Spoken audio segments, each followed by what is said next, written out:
አሁን እንግዲህ ጥያቄዎችን ነው የምናነሳው። ያው ገምጋሚውም ብዙ ነገሮች አንስቷል፣ አንዳንድ ኖቶችን ይዟል። ጥያቄዎች ከተነሱም በኋላ አባይን ባነሳቸው ሐሳቦችም ላይ ሪፍሌክት ማድረግ ይቻላል። ቅድሚያ ግን ጥያቄ ለሚያነሱ አስተያየት ለሚሰጡት ጊዜ እንሰጥና ከዛ በኋላ ወደ ውይይታችን እንገባለን ማለት ነው። ስለዚህ እጃችሁን በማውጣት ጥያቄ ያላችሁ አስተያየት ያላችሁ በቀረበው ግምገማ በቀረበበት መጽሐፍ ላይ ነው የምናተኩረው። በተለይ ያነበባችሁ ሰዎች ቅድሚያ ይሰጣል። እርግጠኛ ነኝ አበባዬ በሰጠው አንዳንድ አስተያየት ያላነበበም ሰው ሳይነሳሳ አይቀርም ጥያቄ ለመጠየቅ። ግን ያነበበ ሰው ቅድሚያ ቢኖረው ይሻላል። ስለዚህ እጃችሁን በማሳየት ተራ እናስይዝና ወደ መድረክ እየወጣችሁ ጥያቄውን ታቀርባላችሁ ማለት ነው።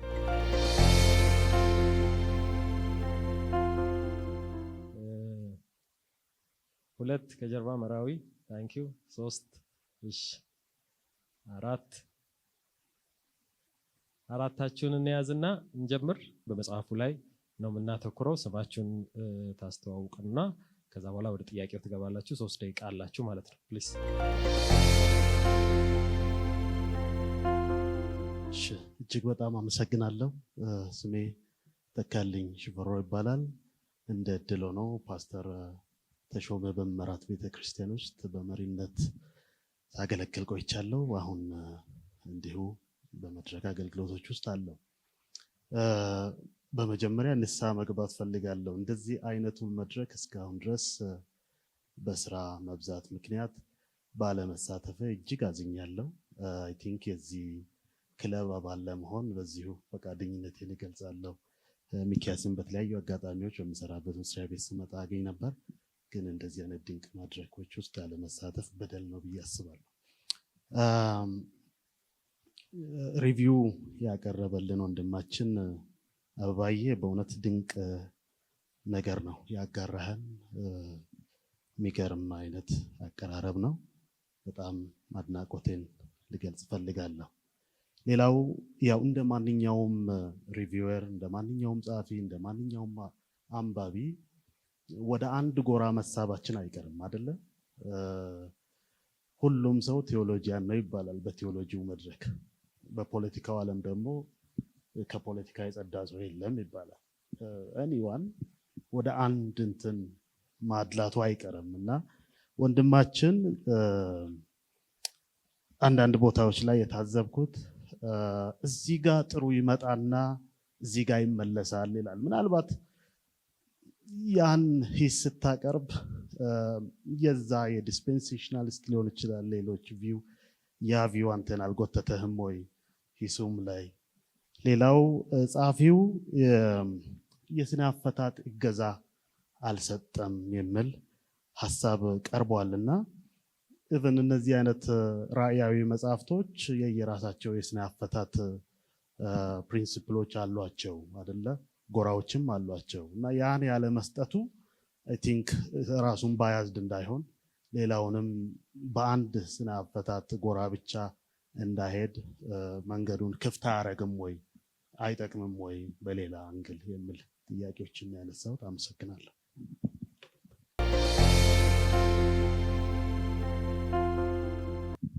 አመሰግናለሁ ስለተሰጠኝ እድል። ለጸሐፊው በጣም ምስጋና ማቅረብ ፈልጋለሁ። እንደዚህ ብዙም ባልተለመደ መጽሐፍ ደፍሮ በተለይ ደግሞ ለህይወት በጣም ቅርብ በሆነ መንገድ መጽሐፉን ስላቀረበ ገምጋሚውም በጣም ጥሩ አድርጎ አቅርቦታል። በጣም ትምህርት በሚሰጥ መጽሐፉን እንደገና ደግሞ በሚተነተን መልኩ ብዙ መናገር ይቻላል። ስለሁለቱም ጊዜ ለመቆጠብ ብዬ ነው እንጂ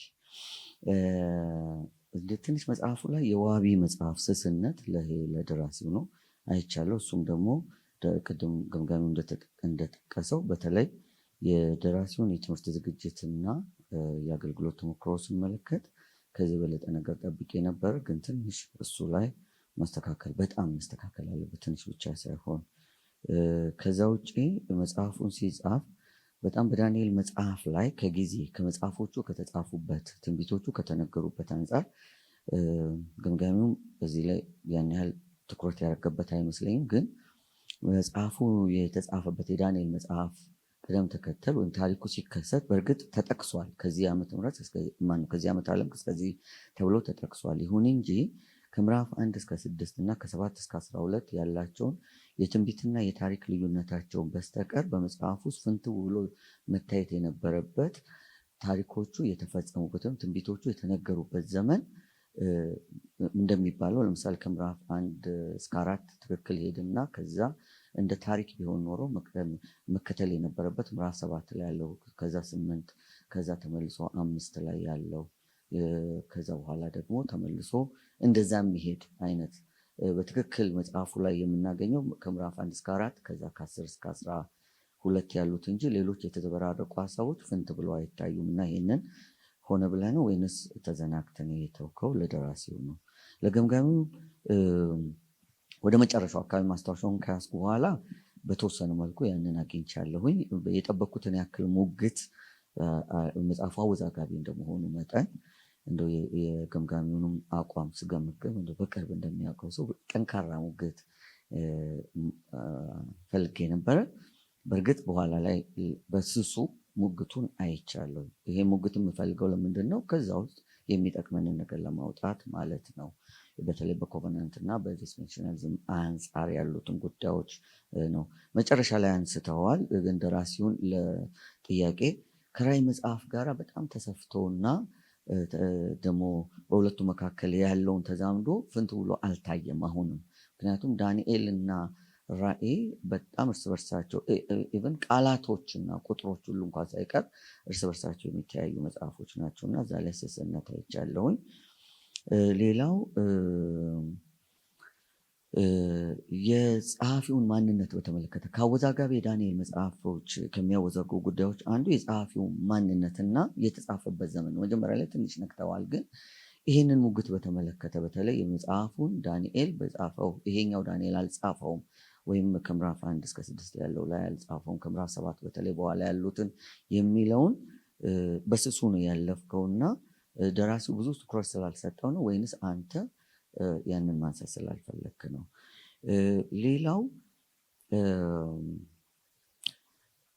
በአወዛጋቢ ጉዳዮች ላይ ደራሲው አቋም ባይወስድ እና ሚዛናዊ ለመሆን ቢሞክር እንዲህ ይባላል እንዲህ ይባላል ቢባል ክፋቱ ምንድን ነው? በተለይ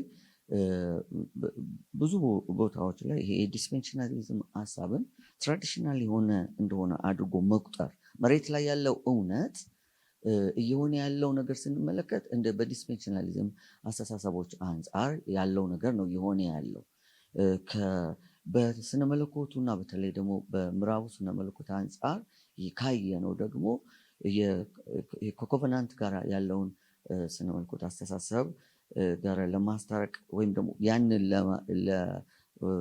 ወደዚህ ለማለት ትራዲሽናል አድርጎ የማጣጣል አይነት ነገር ትንሽ ገምጋሚም ላይ አይቻልም። ትራዲሽናል የሚለው ራሱ እንደው ምን ያክል ይቅርታ ሌላ ቃል ስላጣው ጨዋነት የሞላበት ነው የሚለውን ነገር እሱም ቢመልስልኝ። በመጨረሻ ገጽ 89 ላይ ገምጋሚ ያነሳው ሀሳብ የፊሊፕ ማኖሮን ሀሳብ እና ደራሲው ያነሳውን ሀሳብ የጠቀስክበት ክፍሉን አንስቼ ሳነበው አልተያያዘልኝም እና ወይ አልገባኝም። እዛ ላይ ትንሽ ማብራሪያ ቢሰጠኝ ለማለት ነው። በድጋሚ ሁለታችሁንም ግን እንኳን እግዚአብሔር እናንተን ሰጠን። በጣም አመሰግናለሁ። በእውነት ትምህርት ቤት እንደመቀመጥ ያክል ነው።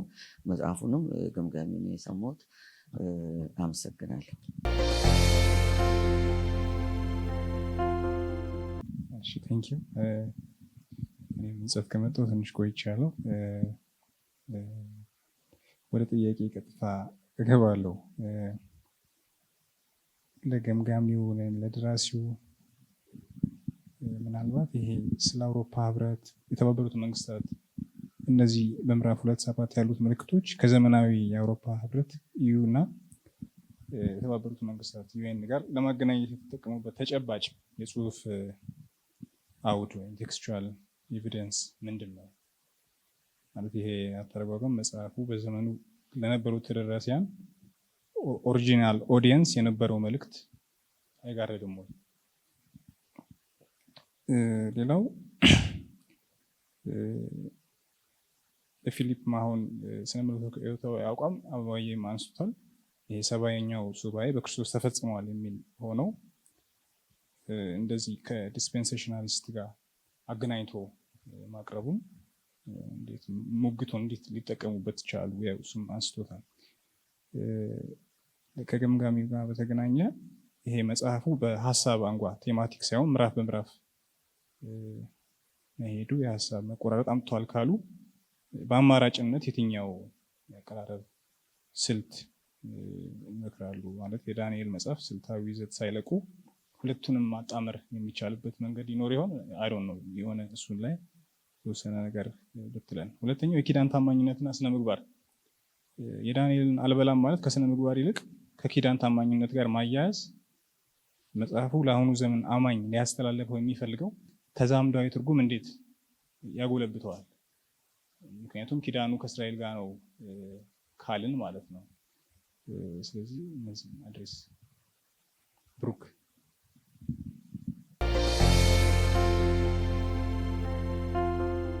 እሺ አመሰግናለሁኝ። የመጽሐፉን ያበረከተልን ወይም የጻፈልን ሰው ፓስተር ተሾመን ጌታ ይባርክ። ግሩም አድርገህ ደግሞ ያስከውን አብን በጣም አመሰግናለሁ። በእውነት ትልቅ መርሽም እንዳለው እንደ ትምህርት ቤት አይነት ነው እና በመጽሐፉ የሆነ ትምህርት ነው ያገኘ ነው። በጣም ሰፍቶ እንድናየውን ያደረገው መጽሐፉን ሳነበው ከርዕሱ ጀምሮ በጣም ደስ ይላል። ርዕሱ ደስ ይላል። ሊትሬቸሩ ቆንጆ ነው። ማብራሪያዎቹ ምንድነው? ማብራሪያዎቹም ጥሩ ናቸው። አዛምዶቹም አነስ ብለው የተብራሩባቸው ክፍሎች በጣም ይመስጣሉ። እነዚህ ሁሉ ነገሮች አሉት። የተሰጠው ምንድነው? መጀመሪያ ላይ ታሪካዊ ዳራ የተቀመጠበት መንገድ በጣም ጊዜውን ወቅቱን በደንብ ስዕል እንዲኖረን ያደረገ ነው። እሱን በጣም ወድጀዋለሁ። አይ ቲንክ በአበባየሁ ያልተባለ ነገር የለም። ብዙ ጥያቄዎች ተቀንሰዋል። ሌሎች ወንድሞችም ጠይቀውታል። እኔ አበባየሁ ብዙም ያልከፋው እኔ ግን ምቾት ያልሰጠኝ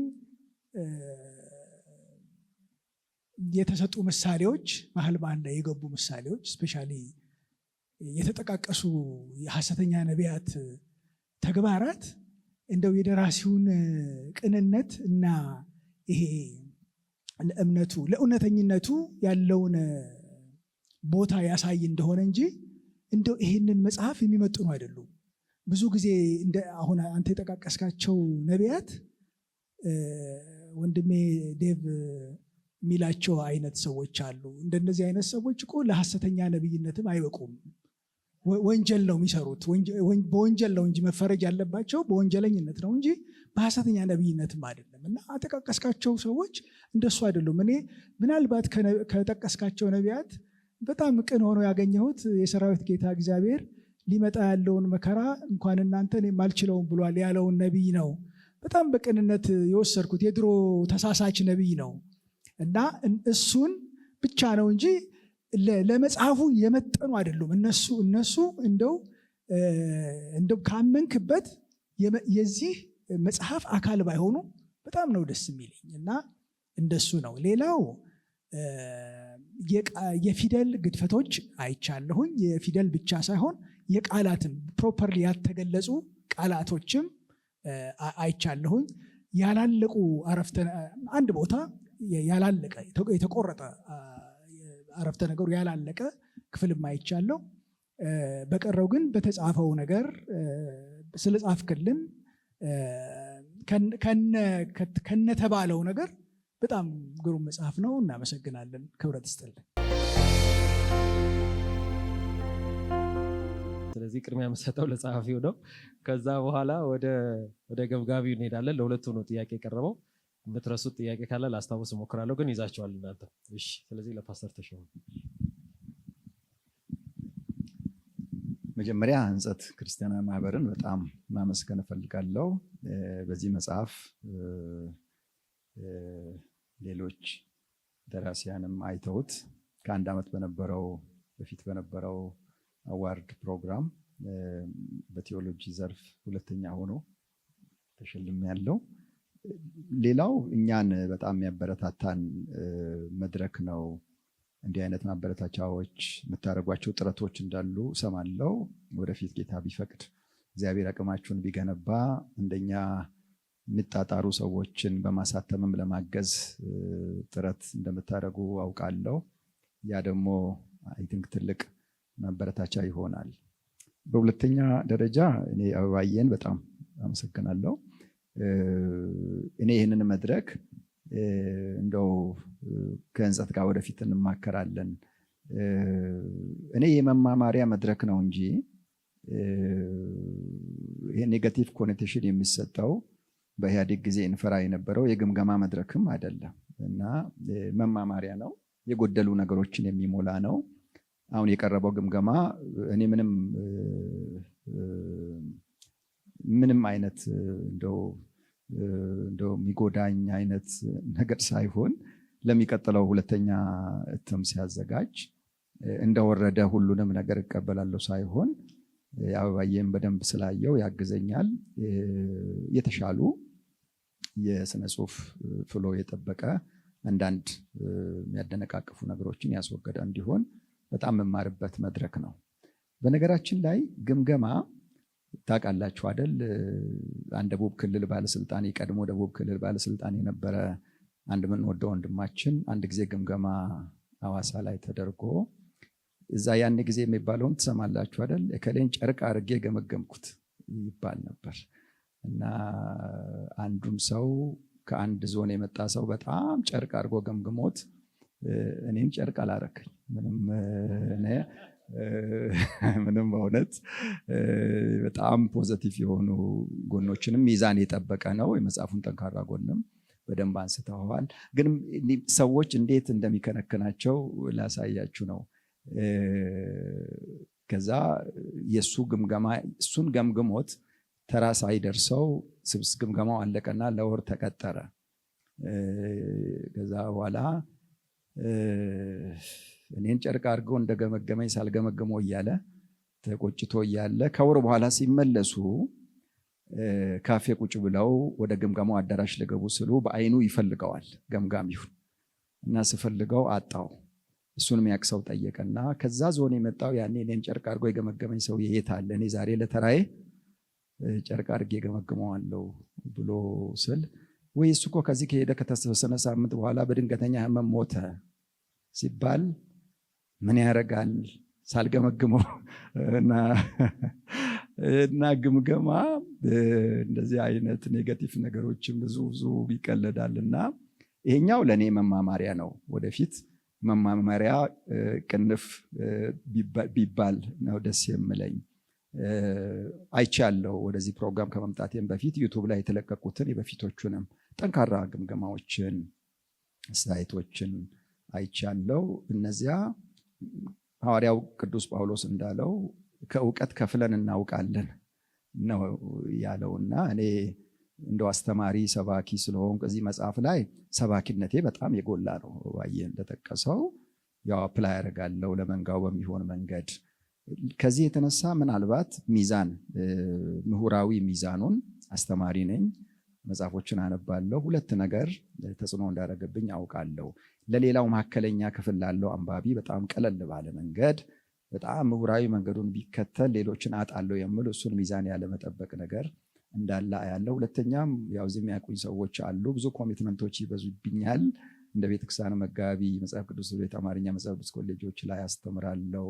እኔም ባለሁበት ቸርች ትምህርት ቤት አለ፣ የተለያየ ቦርድ ኮሚቴ ውስጥ። ለዚህ በጣም ቀደም አበባዬ የጠቀሳቸውን ሌሎችንም መጽሐፍት በጣም ጥልቀት ውስጥ ገብቼ እንደው ያለውን የወረወረ አይነት እኔ እዚህ ያላችሁ ሰዎች መጽሐፌም ስመረቅ የእግስትም የኤትሲም ብዙ ሰዎች ስለነበሩ እባካችሁ አንድ ቀን እንሞታለን ጻፉ፣ ለ100 ለ200 ሰው ብቻ ማስተማር አይበቃም፣ ይዛችሁ አትሂዱ አበረታታለሁ። ብዙ ሰዎች ይፈራሉ።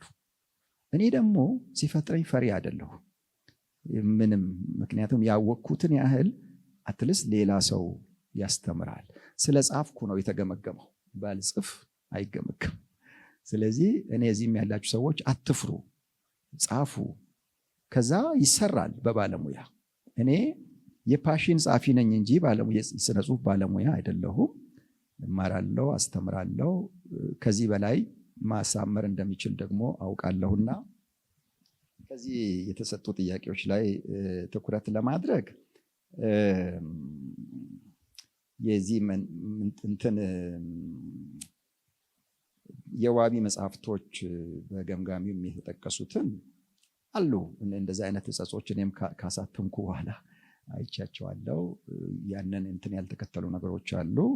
እንደወረደ ነው እነዛን ኮመንቶች የምቀበለው፣ ምክንያቱም ሎጂክ ስለሆነ ማለት ነው። እሱን ምንም ክርክር የሚያቀርብበት ነገር አይደለም። የጊዜ ቅደም ተከተልን በተመለከተ የቀረበው ጥያቄ ልክ ነው። አንዳንዱ ቦታ በጣም የጊዜ ቅደም ተከተል ጠብቄ የጻፍኳቸው፣ አንዳንዱ ደግሞ የተዘለሉ ነገሮች አሉ። አንዳንዱ ሳይታወቁ የተዘለሉ ናቸው። አንዳንዱ ኢንቴንሽናልም የተዘለሉ አሉ። አንዳንዴ ዝም ብላችሁ አከራካሪ ሲሆን ቅድም አበባዬ እንዳለው በስሱ ታልፋላችሁ፣ ብዙ ሙግት ውስጥ ላለመግባት ማለት ነው። ከራእይ መጽሐፍ ጋር በተገናኘ ያው እንትን ላይ እንደተቀመጠው እንዳያችሁት መጨረሻው ገጽ ላይ እንደተቀመጠው ወደፊት ረቂቆች ያሉኝን እንትኖች አንዱ ያው የጅማሬ ፍጻሜ በሚል ርዕስ የራእይን መጽሐፍ የመጽሐፍ ምኞት ባይብል ስኩሎች ላይ አስተምራለሁና ስላለ እንዲሁ ጠቃቅሼ ከራእይ ጋር ያለውን ግንኙነት በስሱ አልፌ ያለው እዛ ጋር ራእይን ጌታ ቢፈቅድ ስጽፍ በደንብ አድምቼ አስተሳስራለሁ በሚል ከአሁኑ ራእይን እንዳልጽፍ ብዬ ብቻውን ብጽፍ ይሻላል በሚል አልፌያቸዋለሁ። ግን አሁን በተሰጠኝ ኮመንት መሰረት ሁለተኛ እትም ስታተም እንደው የተነጣጠለ እንዳይሆን ለማስተሳሰር አይታችሁ እንደሆነ 70 ሱባኤ ላይ ብቻ ወደ 70-80 ገጽ ነው የጻፍኩትና በጣም አከራካሪ የሆነ ክፍል ነው። እዛ ላይ ከራእይ ጋር ያለውን የተወሰነ ተዛምዶ ለመጥቀስ ሞክሬያለሁ።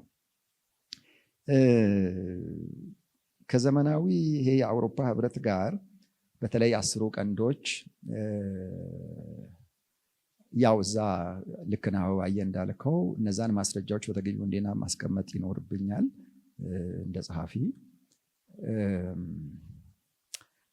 ምን አይነት እምነት አለኝ እኔ 70ኛው ሱባኤ ተፈጽመዋል ከሚሉት ጋር ስላልሆንኩ 69ኙ ሱባኤ ተፈጽመዋል፣ 70ኛው ሱባኤ በ7 ዓመት መከራ ይፈጸማል የሚል እምነት ስላለኝ ይሄ ቀንድ በአብዛኛው በሮም መንግስት ላይ የበቀለ ቀንድ ስለሆነና ያቺ ትንሿም ቀንድ ደግሞ ከዚያ በአንዱ ላይ የምትወጣ እንደሆነ ከስር መሰረቱ ጀምሮ እንትን ስለምል ያ እምነት እኔ ስላለኝ ፐርሰናሊ ሌሎችም እኔን የሚደግፉ ሌሎች ምሁራን ስላሉ ጣሊያን ያኔም ቢሆን ብቻዋን ሮም ሳትሆን ያኔ በዛን ዘመን የነበሩ ብዙ አውሮፓ ሀገሮችን አንድ ላይ የገዛች ሌሎችንም ዓለማት የገዛች ስለሆነች ጣሊያን ተመልሳ የበላይ አገር ትሆናለች አስተኛ ክርስቶስ የሚመጣባት ምናምን የሚል እምነት ባይኖረኝም ሞስት ፕሮባብሊ የሚል ያው ግምታዊ ነገር ነው እዛ ያስቀመጥኩት። የኔንም እንትን እዛ አስቀምጫለሁ። ከዛ አካባቢ አይርቅም የሚል ባቢሎንም ነው ራቅም ነው ምናምን ነው የሚሉ ብዙ ውዝግቦችን እዛ ውስጥ አላስገባሁምና ከዛ የተነሳ ወደዚያ ትንሽ ያደላሁበት ነገር አለ። ራእይ ላይ ያው ብዙ ስተኛ ክርስቶስ ስለመጣበት አቅጣጫ ብዙ የተባለ ነገር አለ። እሱ ላይ ከዚህ በላይ አልልም። ወደ መጨረሻው ስመጣ ያው ቀደም ወንድሜ ያለው የተጠቀሱት የሐሰት ነቢያት ያው እንደዛው ብዬ ልለፋቸው እና ልክ ነው። የሐሰት ነቢያት ለመባልም አይመጥኑም። ግን እኔ በጣም በዚህ ጊዜ የሚቸገረው መጽሐፌም ላይ ጠቅሻለሁ። በዚህ ዘመን የምንሰማቸው ብዙ ትንቢት የሚባሉ ነገሮች ትንቢት ሳይሆኑ የመልካም ምኞት መግለጫዎች ናቸው። በሰራዊት ጌታ እግዚአብሔር ስም ይነገራሉ እንጂ ምንም እኔ እንደዛ ብዬ ቀልዳለሁ። ድሮ የኢትዮጵያ ቴሌቪዥን እኛ ልጆች ሆነን ለማየት ስንፈልግ ላይ ወጣችሁ አንቴናውን እያዞራችሁ ትቸገራላችሁ። አሁን ብዙ ጸሎቶች ላይ በጣም ምስሉ የጠፋ ብዥ ያለ ትንቢት ትሰማላችሁ እና የነ ዳንኤል ትንቢቶች ደግሞ በቃ አሁን የደረስነው እንትን አይነት በጣም ትልቅ ኔትወርክ የሚስብ አይነት ሰማይ ተከፍቶ የሚያዩ ናቸውና እግዚአብሔር ሲገልጥ እንዴት ግልጽ አድርጎ እንደሚናገር የሚያሳዩ ናቸው። እስቲ ኮመንትን ተቀብዬ መቀጥለው ላይ እነዚህን ሰዎች ላስወጣቸው አላስወጣቸው የምለውን ማንም ስለማያስገድደኝ መልሳችሁ ትተቻላችሁ። እኔ እንደወሰንኩት ዳኛው እኔ ሆኜ አስገባለሁ ማለት ነው። ያስቀረሁት ካለ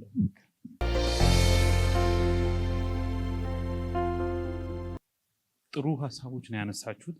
እንደው የተወሰኑ የተነሱ መመለስ አለብኝ ምላቸውን ለመንካት ያህል ወንድሜ ተካልኝ ያነሳው ነገር አለ። ስነ አፈታታዊ እገዛ ላይ ባያዝድ ላለመሆን አንዳንድ ነገሮችን መተው ጥሩ ነው የሚል ነው። እኔም እሱን አፕሪሼት አድርጌያለሁ። ስነ አፈታታዊ እገዛ ያልኩት እኔ ራእያውን ትረካውን ክፍል ከምዕራፍ 1 እስከ 6 በቀላሉ ሰው ሊረዳው ይችላል። እሱን የሚመስል ብዙ ጽሑፍ ስላለ ሁለተኛ ዜና፣ ሐዋርያት ሥራ እና የሚያነብ ወንጌላት የሚያነብ ሰው በቀላሉ ይረዳዋል። በእርግጥ ምዕራፍ 2 ላይ አንዳንድ ራእያዊ ነገር አለ፣ ህልም ምናምን ስላለ። ከምዕራፍ 7 በኋላ ያለው ዘውጉ ስለሚለይ ራእያዊ ስለሆነ ልክ እንደ ዮሐንስ ራእይ ስለሆነ ያንን ራእያዊ ጽሑፍ እንዴት እናንብበው፣ እንዴት እንረዳው፣ ለምንድን ነው ከአውሮፓ ህብረት ጋር ከተባበሩት መንግስታት ድርጅት ጋር ከአንቲዮኮስ ኤጲፋኒዮስ 4ኛ ጋር ከታላቁ እስክንድር ጋር ምናገናኘው? ሊትራል ስለማንወስደው ነው፣ ሲምቦሊክ ስለሆነ ነው።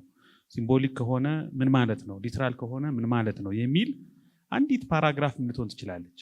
የዛን የስነ ጽሁፉን ባህሪ ትንሽ ፍንጭ ሰጥቶ አንባቢውን ማገዝ የሚል ነው። ይሄንን ለምሳሌ ጄጄ ኮሊንስ የሚባል ሰው ፎርምስ ኦፍ ዘ ኦልድ ቴስታመንት የሚባል ሲሪየስ ላይ የዳንኤልን ማብራሪያ ሲሰጥ የመጽሐፉን ግማሽ የስነ ጽሁፉን ባህሪን ያብራራበት።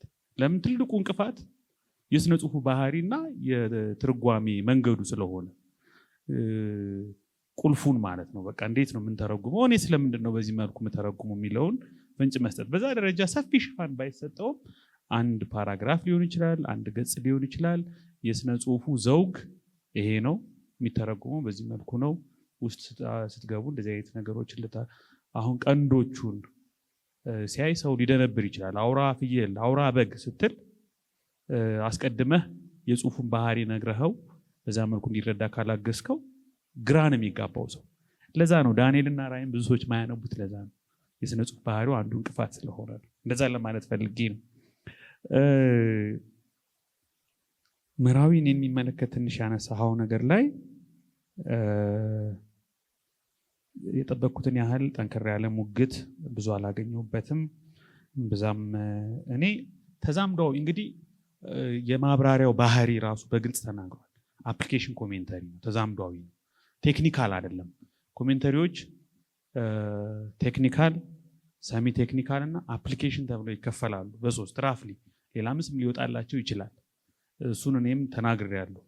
በኩር ቋንቋዎችን ዕብራይስጥ፣ አረማይክ፣ ግሪክ እያነሳ ኤግዜጀቲካል ዲስኮርስ አናሊሲስ ምናምን አይሰጥም። እንደዚህ አይነት ጥልቅ የሆነ እንትን ውስጥ አካዳሚክ የሆነ ነገር ውስጥ አይደለም። ተደራሲያኑም ለአካዳሚክ አይሆንም ባንልም በዋናነት አሁንም እንደተናገረው በመሃል ላይ ላለው ለሁሉም ተደራሽ የሚሆን ነገር ነው። ተዛምዷዊ ስለሆነ ጠንካራ ሙግቶችን እያመጡ ብዙ ቪዎችን እየደረደሩ ስኮላርስን እርስ በርስ ማጋጨት፣ ገሌ እንዲህ ይላል፣ ገሌ እንዲህ ይላል፣ ፉትኖት ምናምን ማድረግ ተዛምዷዊ ለሆነው ማብራሪያ ብዛም የተለመደ ነገር አይደለም። እኛ እንፈልጋለን። አሁን ብዙ ስላነበብክ አንተ ብዙ ስለጻፍክ ብዙ ስላል ሻሎ ሊሆንብን ሊመስለን ይችላል ከሙግት አንጻር። ግን ደግሞ ይሄ ራሱ ታፍ የሚሆንባቸው ብዙ አንባቢያን አሉ። ይሄ ራሱ በጣም ማሰብ ያለብን እነዛን ነው ብዬ አስባለሁ። ሌላው አቋም ባይወስድ በአወዛጋቢ ጉዳዮች ላይ ገለልተኝነትን ቢያሳይ በግልጽ አቋሙን ባያንጸባርቅ ምን ችግር አለው? እኔ እሱም አቋም ስለሆነ እሱም አቋም ነው። በግልጽ ዝምታውን፣ ገለልተኝነቱን፣ መልስ ማጣቱን ትንሽ በሆነ ጥበብ ፍንጭ መስጠት አለበት። መንገድ ላይ ጥሎ ከሄደ ምንድን ነው ኢምፕሊኬሽኑ? ወዴት እየሄደ ነው? ጠልቶህ ነው? ተደውሎለት ነው? ሰው ፈልጎት ነው?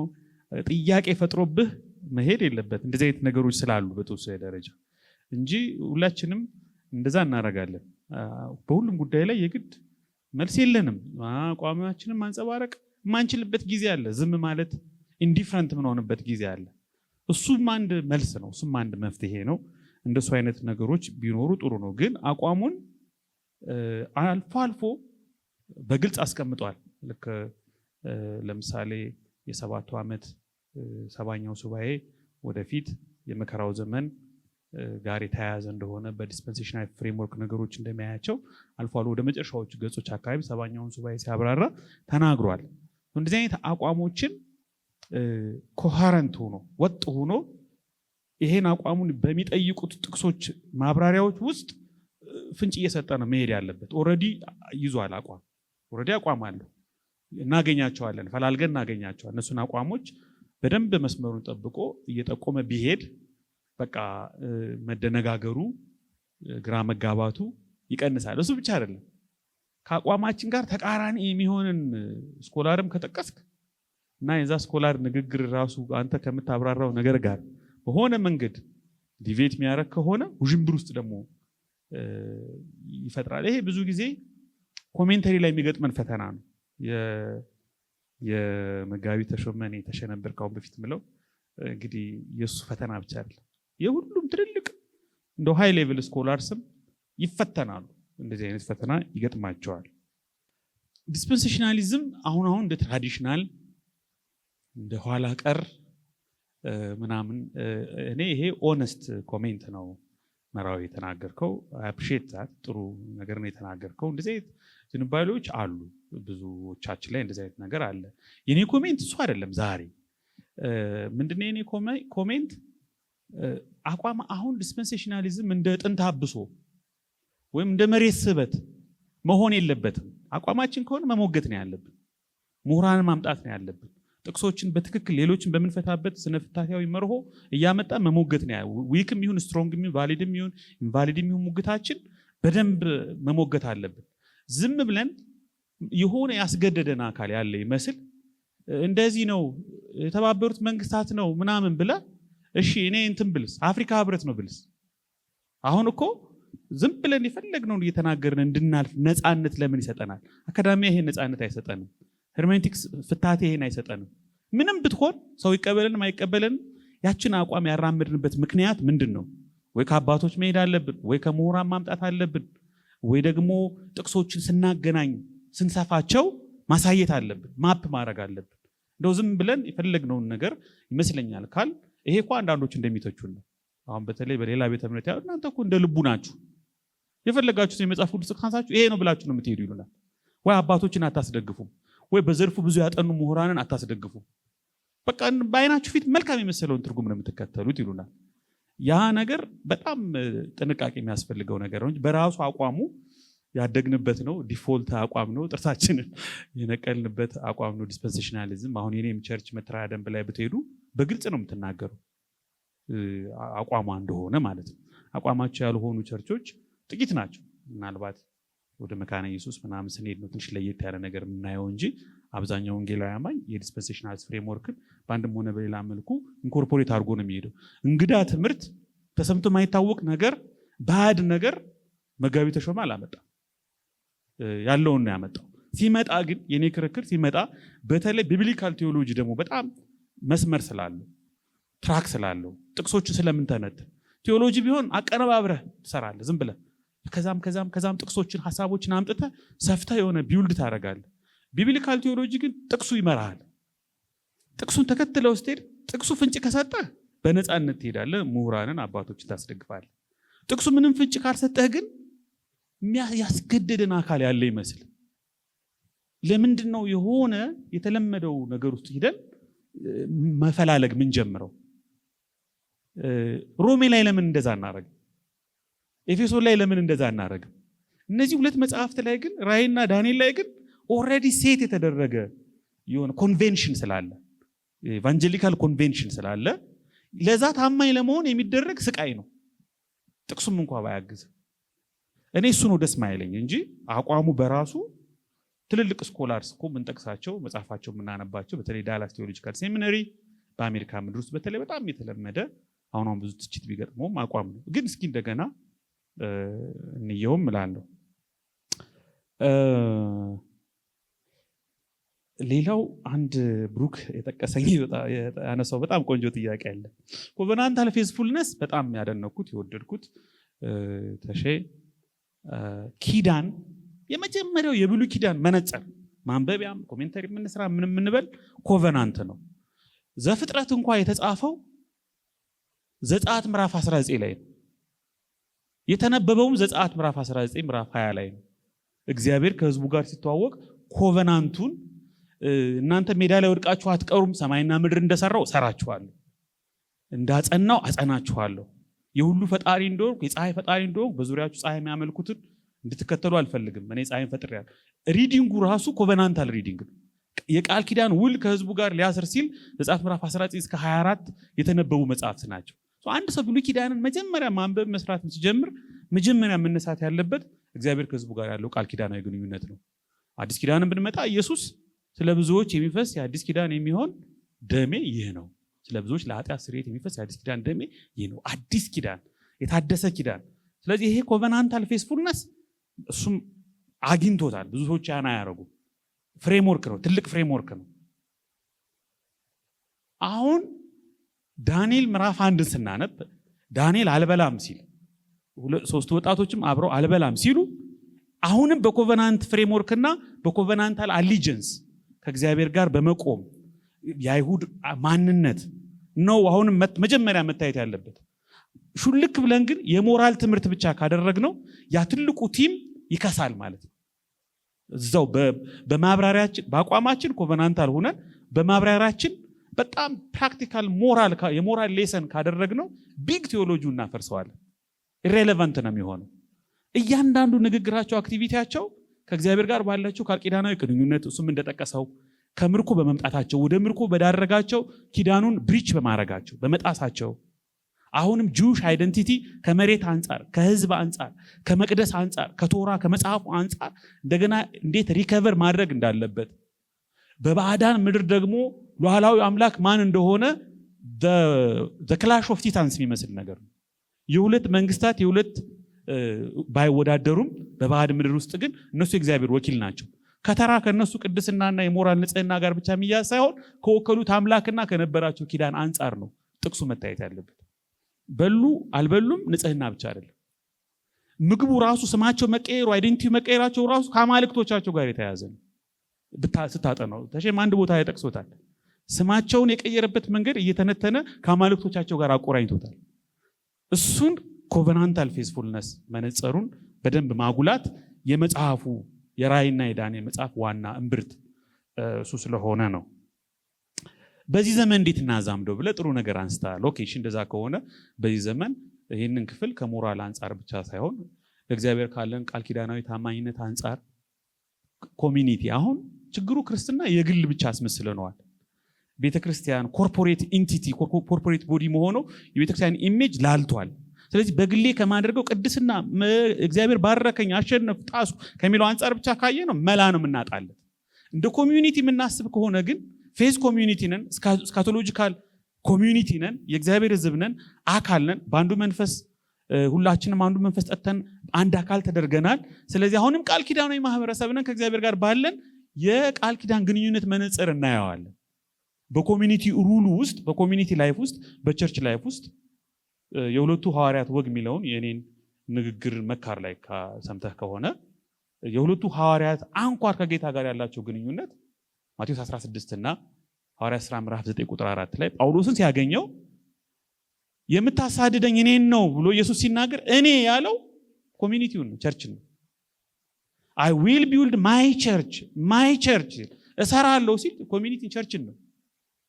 ይሄ በጣም ተናጠል የሆነ የክርስትና መነጽር ካለን የመጽሐፍ ቅዱስ ትምህርቶችን ሁሉ የሞራል ሌሰን፣ ጥቅማ ጥቅም፣ የጸሎት መልስ የሆነ ነገር ነው የምናረጋቸው እና ቢግ ፒክቸሩ ሚስ ስለሚያደርጉ ርቱዕም አይሆኑም፣ ብለንት ዱልዱም ነው የሚሆኑት። በህይወታችንም አይሰሩም።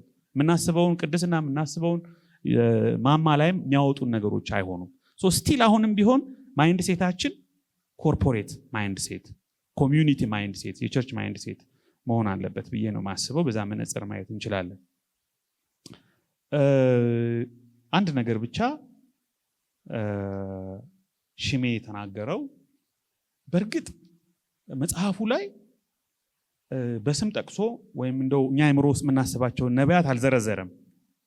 አሁን ዝም ብሎ ሐሰተኛ ነቢያት ሲጠሩ አእምሮአችን ላይ የሚወጡ የሆኑ ሰዎች ስላሉ ነው እንደዛ የተወዳደሩ ይመስለን። ጀነራል መርህ ነው የተናገረው የትንቢት መጽሐፍ ስለሆነ እና ደግሞ ረሽም ዘመን ዘለል ረሽም ትንቢት ስለሆነ መጽሐፉ በእግረ መንገዱ ትንቢት ምንድን ነው? የትንቢት ባህሪያት ምንድን ናቸው? ሐሰተኛ ነቢያት ምንድን ነው የሚያደርጉት? የእውነተኛ ነቢያት ማንጸሪያ ምንድን ነው የሚለውን ጠቆም አድርጎ መሄዱ መጋቢያዊ ኃላፊነትም ነው። የተዛምዶዊ ማብራሪያም አንዱ ባህሪ ነው። ኤግዜጀቲካል፣ ክሪቲካል፣ ኤግዜጀቲካል፣ ቴክኒካል ቢሆን ኖሮ ከቁብም አትቆጥረውም። ግን ተዛምዶዊ ገጠመኞችም ምናምን አብሮ ስለሚካተቱ እኔ እሱ ነገር መኖሩ የወንድማችን እንደሻው መጽሐፍ አለ ትንቢትና ነቢያት የሚል መጽሐፍ። አሁን እሱ ፉል የሆነ የብሉይ ኪዳን ትንቢቶችን ከዘመኑ ትንቢት ጋር አነጻጽሮበታል። እንደው ሙሉ መጽሐፍትን ማለት ነው። የትንቢት መጽሐፍትን ደግሞ ስንነካ አብረን ትክክለኛ ትንቢት ምንድን ነው? መለኪያው ምንድን ነው? ነሰሰርሊ በዚህ ዘመን ያሉ ነቢያት እንደ ዳንኤል አይነት ነቢይ ሆነው ዘመን ዘለል አውራ በግ አውራ ፍየል ይዩ ማለት አይደለም። መቼም እንደዚህ አይነት ትንቢት አንጠብቅም። ቀኖናዊ የሆነ ኢንስፓይሬሽናል የሆነ ትንቢት አንጠብቅም። እኔ እንጃ አይመስለኝም። ግን የትንቢት ጠባይ ግን አይለወጥም። ባህሪው አይለወጥም። መርሁ አይለወጥም። ያንን ቱንቢ ግን በእግረ መንገዱ ጠቆም አድርጎ መሄዱ ይህን መጽሐፍ ለሚያነቡ ሰዎች በሐሰተኛ ነቢያት፣ በሐሰተኛ ትንቢት ነቢይ ነን በሚሉ ሰዎች የሚታለሉ የሚጎዱ ሰዎችን ሕክምና የሚያደርግ ነገር ነው። እንዲሁም ደግሞ ጥንቃቄ እንዲያደርጉ እርዳታ የሚሰጥ ነገር ይመስለኛል። አይ ቲንክ ጨርሻለሁ። ታንክ ዩ። ጥሩ እያንዳንዱ የተነሱትን ጥያቄዎች አድሬስ እንዳደረጉ አስባለሁኝ። በጣም እናመሰግናለን። ፓስተር ተሾመን፣ ተስፋዬን፣ አበባዬን በጣም አመስግኑልኝ። ትልቅ ስራ ነው የሰሩት። ሌላ ይሄንን ቦታ ይሄንን ስፍራ ያው በየወሩ እንድንጠቀምበት ኤገስት ነው ይሄንን ስፍራ የሚፈቅድልን። ስለዚህ ኤገስትንም እስቲ አመስግኑልን እና አመሰግናለሁ ስለመጣችሁ። እግዚአብሔር ይባርካችሁ። ታንክ ዩ